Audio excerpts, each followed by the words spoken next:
Hello, welcome to the channel. Today we are solving a problem, and as often the case on this channel, it's the most niche-specific problem you can imagine. The problem we have today is fitting the innovative traction bar with oversized harmonic dampeners on an EF chassis. We have fluid dampener, but you may have this problem also if you have an ATI. And we have innovative traction bar. This is a new build, new engine, and that is even new. And the problem is that the fluid damper is just kissing the legs on the traction bar, which is a pretty terrifying experience to drive and have that happen. So we're going to solve that. If you are committed to using your innovative traction bar, which you probably are because most other brands are just clones of the innovative traction bar, so it's not actually going to solve your problem. You'll just have cheaper materials. And you want to use your fluid dampener or ATI dampener, which you probably do because you're making power, so you don't want to use a factory one. You've got a couple options. You either swap out the lower control arm with a PCI one that's flat, which allows you to mount this bar on the bottom, which will give you clearance. Or you modify your lower control arm, which you can see I considered and even started doing, and mount it from the bottom of your factory one, which I've opted not to do. There is a guy named Charlie who has in the past CNC'd custom bars for this that have a curve here. But I've messaged him on Facebook and Instagram and he hasn't gotten back to me, so I don't know if he's still doing that or not, or if he retired or he's on vacation or whatever. So we're going to go with a different alternative. We're going to modify this bar so that it mounts to the factory location of the factory lower control arm. And then if Charlie gets back to me, I'll replace it with the other bar sometime in the future. We'll see. Now, so I've removed the bar from the car. Because I had the unfortunate experience of driving for half a mile with this installed, I have a clear mark on where it hits. And what we're going to do is we're going to grind this down. We're going to grind it way down. And then we're going to weld metal on the back of it. If you've watched this channel, you know that that's not the first time we've cut factory parts and then welded things onto the back of them to make them fit places, and it's probably not going to be the last.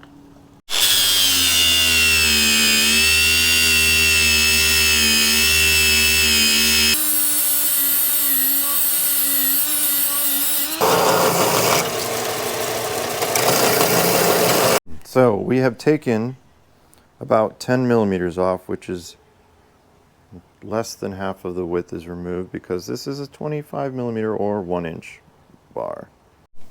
I fully expect to get some critical comments for the crime I just committed, and the most correct way to solve this is probably with the PCI lower control arms.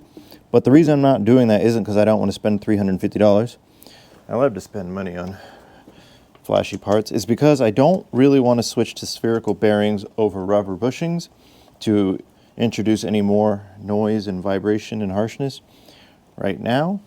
Maybe I'll do that in the future, but I do see more street time than track time in this car's future. So right now I wanted to stick with rubber bushings and maybe polyurethane in the future, but I had put the wheel back on so we can do our test fit because it's on jack stands right now. So you can't really judge the way it's going to sit while it's on jack stands, which is how I didn't notice this problem in the first place, because I did this build with the car on jack stands and I didn't realize when I put it down how close the wheel was to the traction bar arm.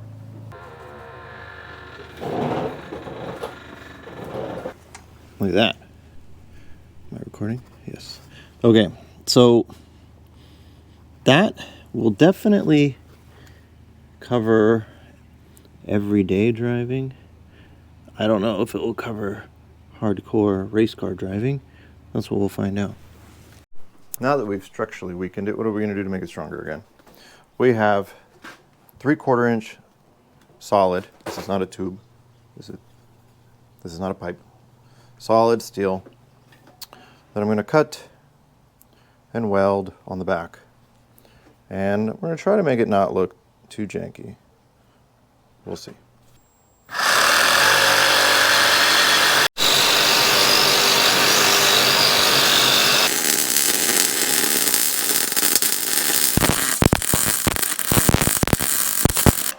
Not hiding my welds, that's my welds. So, if you were horrified when I grinded away 40% of this thing's width, hopefully now you have a better appreciation of the vision here. So this is well, I mean, it's solid. I'm not worried about it. You shouldn't be worried about it. Don't worry about me. But of course, you know, disclaimers, blah, blah, blah, off-road use only. Do not try this at home, whatever. But I'm gonna install it and we're gonna drive it.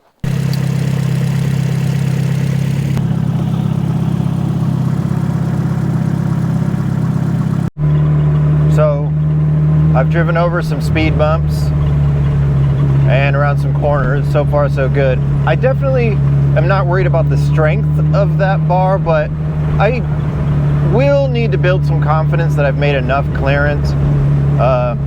I may want to go back and grind more, because if I try to do some race car stuff, I might actually hit. But for driving around town right now, it looks pretty good. I'll definitely be keeping an ear on that and an eye on it. But you can see how I could just grind off more and more, because now that I have that fat bar on the bottom, it's pretty strong.